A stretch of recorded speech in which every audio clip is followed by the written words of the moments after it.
सो hello दोस्तों, welcome back to this channel. तो आज के इस वीडियो में हम स्टैटिस्टिकल मैकेनिक्स का और एक इंपॉर्टेंट टॉपिक्स आपके साथ डिस्कस करने के लिए लेकर आ गए, जो कि है Maxwell Boltzmann distribution law for velocity of the particle. तो आइए इस टॉपिक को शुरू कर लेते हैं। सो इस टॉपिक को शुरू करने से पहले मैं आपसे एक छोटी सी रिक्वेस्ट करूंगा कि बहुत सारी इस वीडियो की जो स्टार्टिंग है, इस लेक्चर की जो स्टार्टिंग है वो पिछले वीडियो से ही होने वाली है। तो मैं आपको पहले रिक्वेस्ट करूंगा कि वो वीडियो आप जरूर देख लेना। तो आइए इस टॉपिक को शुरू कर लेते हैं। सो माय डियर फ्रेंड्स, पिछले वीडियो में हमने पढ़ा था कि मैक्सवेल बोल्ट्जमैन डिस्ट्रीब्यूशन लॉ क्या होता है, तो वहीं से हम स्टार्ट करेंगे। सो मैं यहां लिखूंगा according to Maxwell Boltzmann distribution law. तो वो लॉ माय डियर फ्रेंड्स हमको ये कहता है कि ये मेरे पास dn which is equal to, ये इक्वेशन हमने लास्ट वीडियो में डिस्कस कर चुके हैं, वो आप जरूर देख लेना। So dn which is equal to nc exponential beta e की पावर माइनस बीई, और यह हमने लिखा था dx dy dz और dpx dpy dpz। ठीक है, ये इक्वेशन हम ऑलरेडी डिस्कस कर चुके हैं, या इसी को हम क्या बोलते हैं, मैक्सवेल बोल्ट्जमैन डिस्ट्रीब्यूशन लॉ। सो अब हम क्या करेंगे, सिंपली कुछ नहीं करेंगे, इस c की वैल्यू हमने फाइंड कर चुके हैं, हम इसकी वैल्यू फाइंड कर चुके हैं, और इस evaluation of beta alpha and beta के वीडियो में हमने बीटा की भी वैल्यू फाइंड कर चुके हैं। सो हम यहाँ लिखेंगे वी नो, हमको ये पता है कौन कौन सी बात।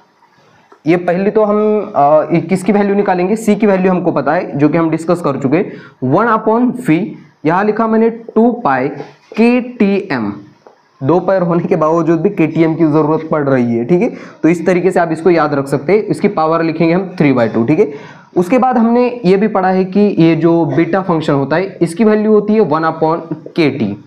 बाप बोला कहाँ तक जाएगा, KT। ठीक है, उसके बाद हम क्या करेंगे, वॉल्यूम हमने ये निकाला था कि dx dy और dz, ये था मेरे पास वॉल्यूम।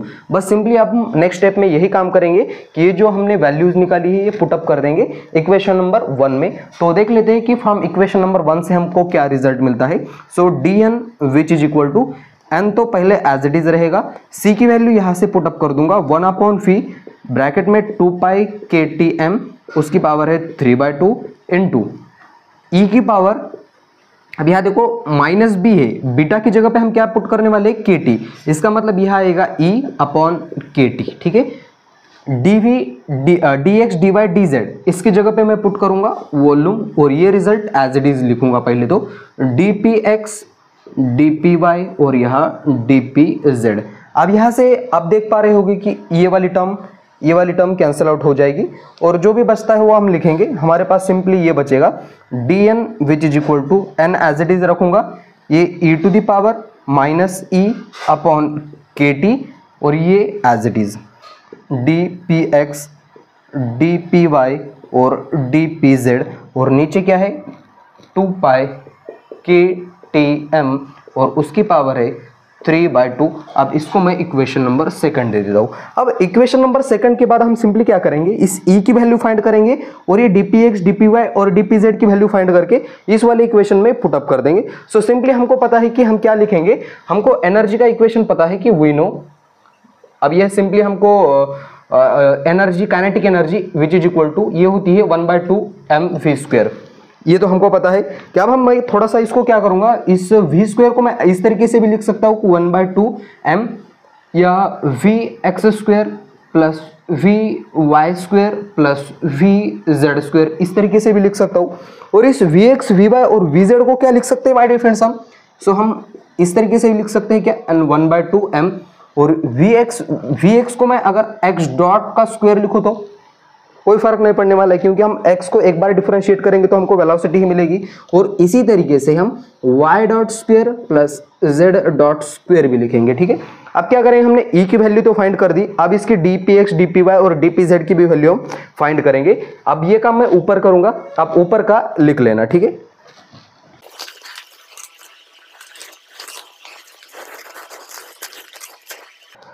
अब इसके बाद हम क्या करेंगे, हमको इस मोमेंटम की वैल्यू निकालनी है। सो हमको पता है कि ये जो मोमेंटम होता है, ये momentum px which is equal to, मैं इसको ऐसे लिख सकता हूँ क्या, mv लिखते हैं, v को मैं x डॉट लिखूंगा, चलेगा, बिल्कुल चलेगा।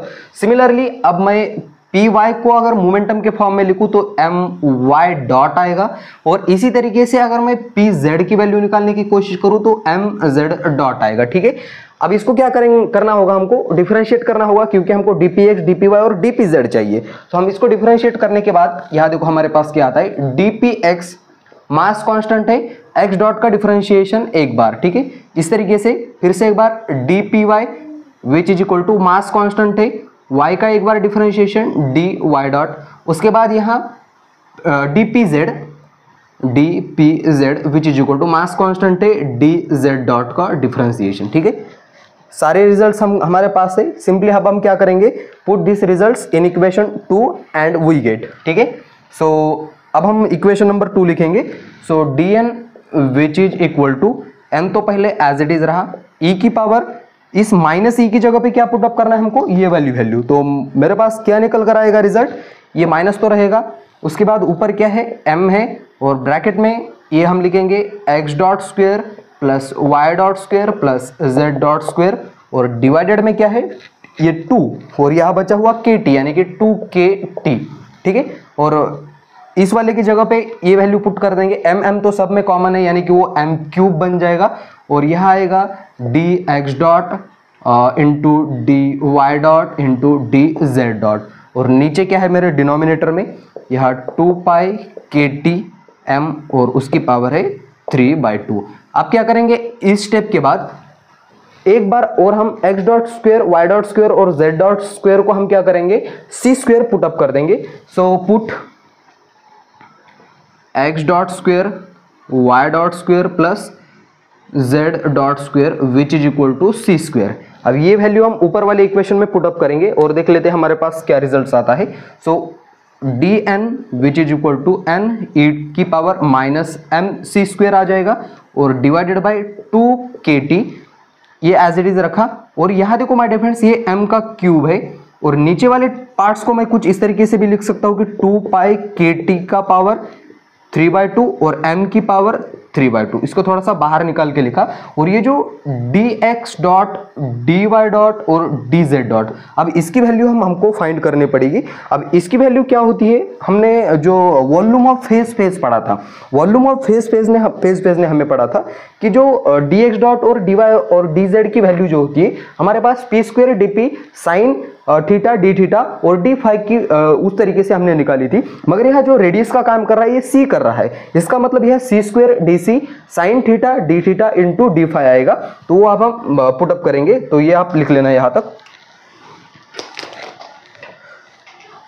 सो यहाँ माय डियर फ्रेंड्स देखो हम सिंपली क्या करेंगे, इसकी वैल्यू पुट अप करेंगे। सो ये हमको पता है कि वी नो, वो भी वीडियो डिस्क्रिप्शन में मैं लिंक दे दूंगा, वो आप जरूर जाके देख लेना, कि हमने निकाला था कि dx डॉट dy डॉट और dz डॉट, ठीक है, ये विच इज इक्वल टू यहाँ c square D c into sine theta d theta into और हमारे पास है डी फाई। ठीक है, ये जो साइड्स थे ये क्या थी, साइड्स थी उस क्यूब की या उस सेल्स की, हमने उसको मल्टीप्लाई करके हमने उसका वॉल्यूम निकाला था। अब हमको इसको इंटीग्रेट करना पड़ेगा टोटल निकालने के लिए, सी स्क्वायर डी सी, मैं साइन थीटा को इंटीग्रेट करूंगा sign theta d theta into इसको भी इंटीग्रेट करूंगा डी फाई।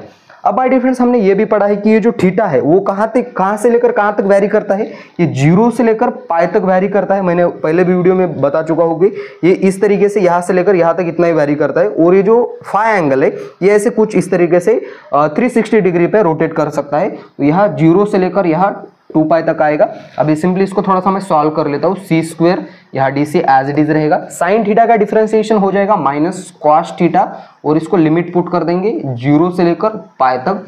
डी फाई का इंटीग्रेशन हो जाएगा फाई, लिमिट पुट करेंगे 0 से लेकर 2 पाई तक। ठीक है, अब इसको सॉल्व करूंगा मैं, ये सी स्क्वायर यहाँ आएगा डी सी माइनस बाहर ले लिया कॉस पाई माइनस कॉस 0 और यहाँ 2 पाई माइनस 0। अब ये जो बचा हुआ काम है मैं ऊपर कर लेता हूँ, अब ऊपर का नोट कर लेना।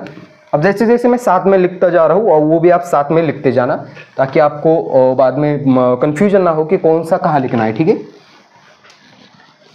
अब क्या करेंगे हम सिंपली यहाँ से इसको थोड़ा सा सॉल्व करेंगे।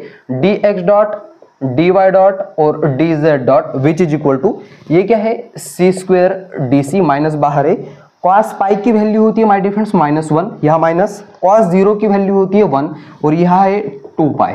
ठीक है, अब आप इसको सॉल्व कर पा रहे होगी, ये माइनस है, ये माइनस माइनस प्लस हो जाएगा, सॉरी माइनस माइनस माइनस 2 हो जाएगा, माइनस से माइनस कैंसिल आउट हो जाएगा, या 2 इंटू 2 4 बचेगा।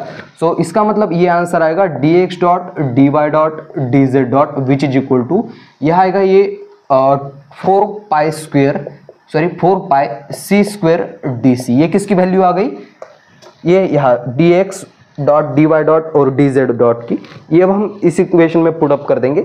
सो हमारे पास वो इक्वेशन कुछ इस तरीके से बनेगा, dn which is equal to, अब उसको नंबर देते जाना, जो भी नंबर आ रहे हैं आगे आगे, n e की power minus m c square upon 2 kt।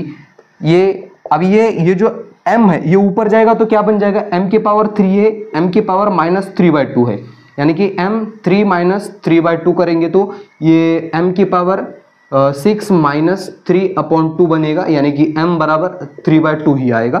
सो यह आएगा m 3/2 और नीचे का जो m बाय ही कैंसिल आउट हो जाएगा, और इसके जगह पे मैं पुटअप करता 4 पाई c स्क्वेयर dc, और डिनोमिनेटर में क्या बचता है हमारे पास 2 पाई kt, उसकी जो पावर है वो है 3/2। आई होप कि आप यहाँ तक समझ पा रहे होगे कि मैं इसको थोड़ा सा रीअरेंज करके थोड़ा सा अच्छे से लिखूंगा, और यही जो हमारा इक्वेशन है वो लास्ट का इक्वेशन है, और इसमें 2 केसेस बनेगी हमारी, वो केसेस भी लिखूंगा।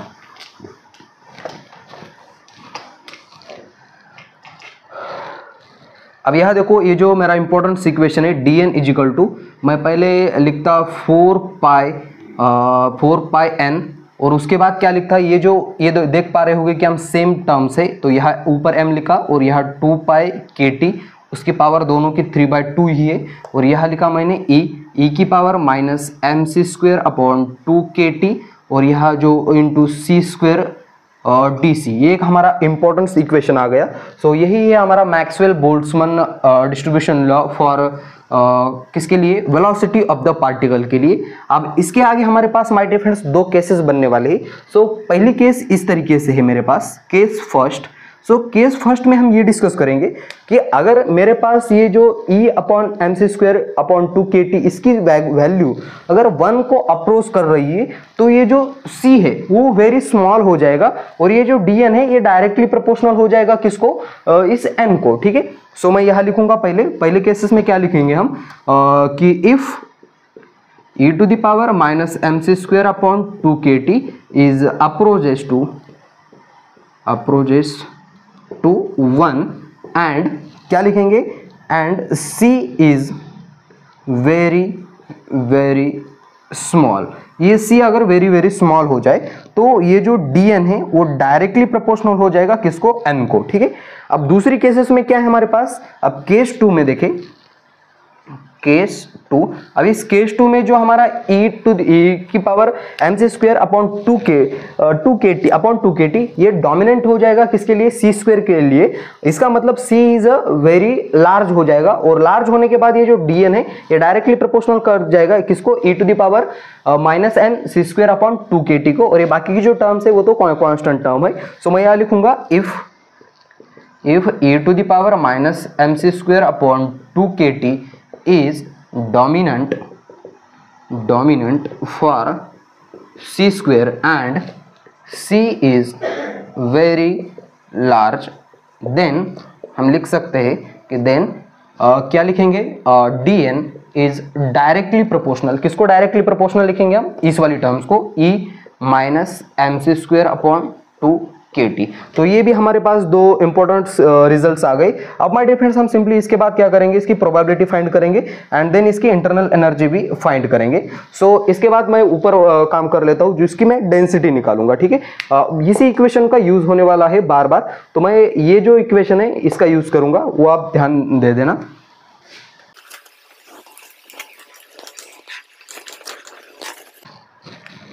अब क्या निकालेंगे हम, प्रोबेबिलिटी निकालेंगे।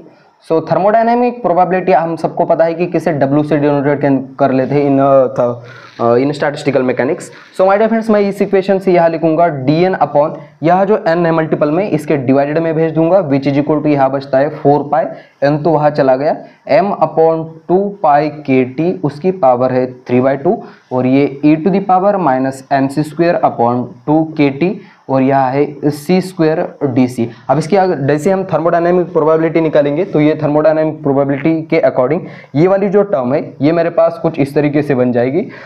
थर्मोडायनेमिक प्रोबेबिलिटी फंक्शन किसका है, सी का है, इसका मतलब यहाँ डी सी लिखना पड़ेगा। सो यहाँ 4 पाई यहाँ लिखा मैंने m 2 पाई के टी यहाँ 3/2 e to the power m c square 2 kt c square D c, यहाँ से डी सी से ये डी सी कैंसल आउट हो जाएगा और omega c which is equal to 4 pi यहाँ लिखा m upon 2 pi k T उसकी पावर है 3/2 और यहाँ e to the power m c square 2 kt और यहाँ सी स्क्वेयर। सो ये आ गए मेरे पास, प्रोबेबिलिटी भी हमने फाइंड कर ली है। अब हम माय डियर फ्रेंड्स क्या फाइंड करेंगे, इसकी जो एनर्जी है वो इंटरनल एनर्जी फाइंड करेंगे। सो अब यहाँ तक लिख लेना, हम बाकी का बचा हुआ काम ऊपर कर लेते हैं।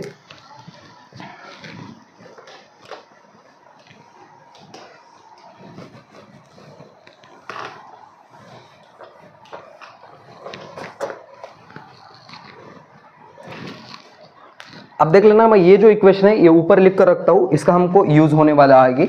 सो मैं यहाँ लिखा dn which is equal to 4 pi c under root m upon 2 pi k t इसकी power 3/2 into e to the power minus m c square upon 2 k T और यहाँ है सी स्क्वेयर, यहाँ है डी सी। अब simply इस equation में हमको करना कुछ भी नहीं है, सिर्फ सी स्क्वेयर की और सी स्क्वेयर डी सी की यहाँ की इसकी वैल्यू फाइंड करनी है और ऊपर वाले इक्वेशन में रख देनी है। तो हमारे पास क्या निकल कर आएगा, इंटरनल एनर्जी आएगी। सो मैं यहाँ लिखूंगा internal energy, internal energy. So internal energy के अकॉर्डिंग सिंपली हम जस्ट किसको क्या कंसिडर करेंगे, काइनेटिक एनर्जी को कंसिडर करेंगे। So kinetic energy equal to 1/2 m v square होता है। मैं सिंपली v को रिप्लेस करूंगा c से, सो 1/2 m c स्क्वायर आ जाएगा। यहाँ से c स्क्वायर की वैल्यू हम फाइंड कर सकते हैं। सो यहाँ से c स्क्वायर विच इज इक्वल टू ये 2e अपॉन m बन जाएगी और यहाँ से मैं c की वैल्यू भी फाइंड अप कर सकता हूँ कि 2e upon m square root के अंदर चला जाएगा और स्क्वायर रूट के अंदर इसका मतलब क्या होता है, उसकी पावर 1/2 होती है। अब हम क्या करेंगे, उसको CE को डिफरेंशिएट करेंगे तो हमको DC मिल सकता है। सो मैं उसको डिफरेंशिएट करूंगा, तो डिफरेंशिएट करने के से पहले मैं उसको कांस्टेंट पार्ट पहले लिखा 2m उसकी पावर है 1/2 और यहाँ एनर्जी है उसकी पावर लिखी 1/2। अब इसको डिफरेंशिएट करूंगा, डिफरेंशिएट करने के बाद DC which is equal to पहला पार्ट एज इट इज रहेगा 2m उसकी पावर 1/2। डिफरेंशिएट करते समय ऊपर वाला पावर सर पे है तो उसको नीचे लेकर आओ और उस सर में से एक कम कर दो। सो एक में से आधा चला गया तो -1/2 बचेगा आई थिंक, और यहाँ फिर से एक बार d का इंटीग्रेशन करना पड़ेगा। अब हम क्या करेंगे, हमको क्या चाहिए ध्यान से देखना, C square into D C चाहिए। सी स्क्वेयर की वैल्यू है, डी सी की वैल्यू, इसको मल्टीप्लाई कर देंगे तो वो वैल्यू हमको मिल जाएगी। सो हम ऐसा करेंगे C square D C which is equal to C square की वैल्यू है my dear friends 2e upon m, ठीक है। फिर से एक बार DC की वैल्यू ये कंप्लीटली यहाँ पुटअप कर दूंगा मैं, 2 अपॉन m उसकी पावर है 1/2 और यहाँ है 1/2, यहाँ e माइनस 1/2 d। इसको थोड़ा सा सॉल्व करेंगे हम, ये 2 से 2 कैंसिल आउट हो जाएगा। और आप ध्यान से देखना कि यहाँ e है उसकी पावर 1 है, ये e माइनस 1/2 इसके पास आ गया। यहाँ नीचे क्या है, m है और उसकी पावर कितनी है, कुछ भी नहीं है 1 है, और यहाँ m जो है इसकी पावर कितनी है 1/2 है, ठीक है। और अगेन इसके बाद यहाँ क्या है, मल्टीपल में इसको 2 है, 2 की पावर है 1/2 है। अगेन क्या करेंगे माय डियर फ्रेंड्स, हम ध्यान से देखना आप, अब ये तो काम हो गया हमारा, डी बचा है सिर्फ इसको। अब यहाँ देखो e की पावर 1 e की पावर -1/2, यानी कि 1 में से हाफ हमको माइनस करना है, तो जैसे हम माइनस करेंगे तो वो हमको मिलेगा e की पावर 1/2 और यहाँ क्या है 2 है, 2 की पावर भी 1/2 और यहाँ है d डिवाइडेड बाय m की पावर 1 m की पावर 1/2, यानी कि 1 प्लस आधा 3/2 हो जाएगा, यानी कि m की पावर 3/2, ठीक है। अब इसको हम एक ही ब्रैकेट में लिख सकते हैं बिकॉज उसकी पावर क्या है, सेम है। सो यहाँ से C square D C which is equal to 2e उसकी पावर आएगी 1/2, नीचे है m उसकी पावर आएगी 3/2 और यह आएगा d। अब जो भी आपका इक्वेशन बन रहा था आगे उसको इक्वेशन दे देना। आई थिंक मैं इसको इक्वेशन नंबर जो भी है आप दे देना, equation number 4 and equation number 5 मैं वैल्यू पुट करूंगा इक्वेशन नंबर 5 की किसमें, इक्वेशन नंबर 4 में, और देख लेते हैं हमारे पास रिजल्ट्स क्या आता है। सो आप इतना लिख लेना और बाकी का काम है आगे कंटिन्यू कर लेता हूँ।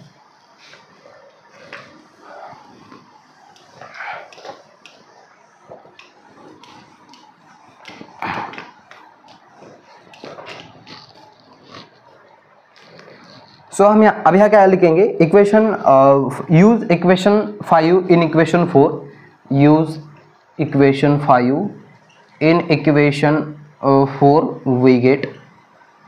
सो अब देख लेते हैं क्या आता है हमारे पास। ये तो dn एज इट इज रहेगा इस साइड का, which is equal to 4πc as it is रहा।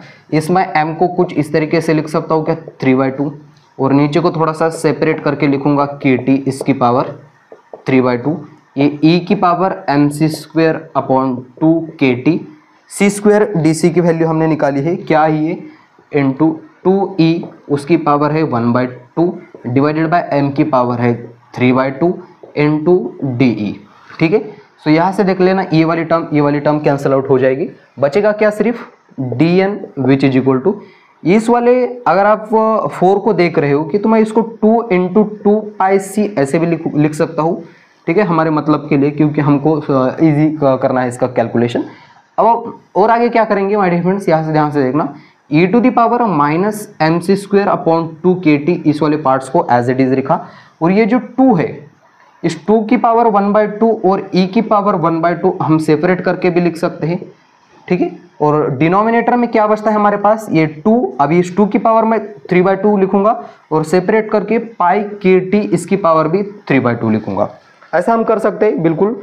अब यहाँ देख पा रहे होगी कि इस 2 की पावर क्या है, 1 है, और इसकी पावर क्या है, 1/2 है। इसका मतलब बेस से में अगर और पावर की हम एडिशन कर दे 1 प्लस 1/2 तो वो 3/2 हो जाएगा, यानी कि dn which is equal to 2 की पावर यहाँ बनेगा 3/2 और यहाँ क्या है 2πc into e to the power minus mc² upon 2 kt, और यहाँ जो e है e की पावर 1/2 वो एज इट इज रहेगा, यहाँ नीचे de, और डिनोमिनेटर में है माय डियर फ्रेंड्स मेरे पास 2 की पावर 3/2, मल्टीपल में है पाई kt उसकी पावर है 3/2। अब आप ध्यान से देख पा रहे होंगे कि ये जो टर्म्स है ये कैंसिल आउट हो जाएगी, और बचा हुआ क्या है हमारा आंसर से, यहाँ आप देख पा रहे होंगे कि एनर्जी आ गई है और यह de, इसी फॉर्म में हमको ये मैक्सवेल बोल्ट्जमैन इक्वेशन निकालना था और जो कि हम निकाल चुके हैं। सो मैं यहाँ लिखूंगा रीअरेंज करके equation dn which is equal to यहाँ 2πc अपॉन पाई kt उसकी पावर है 3/2 e to the power minus mc² 2 kt, और यह है e की पावर 1/2 de, और ये है हमारा अंत का इक्वेशन। आपको यहाँ तक लिखना होगा इस कंसेप्ट में। सो बस आज के इस वीडियो में इतना ही। मैं बस इस वीडियो को ख़त्म करने से पहले आपसे एक छोटी सी रिक्वेस्ट करूंगा कि इससे पहले का जो वीडियोज़ है वो बहुत इंपॉर्टेंट वीडियोज़ है, वो आप देख लेना। मैं इस चैनल के डिस्क्रिप्शन में उसकी लिंक दे दूंगा। उस वीडियो की एंडिंग से ही हमने इस वीडियो की स्टार्टिंग की है। सो आप वो दोनों वीडियो देख लेना। तो बस इसी वीडियो को यहाँ देते फुल स्टॉप। तब तक के लिए वेरी ऑल द बेस्ट।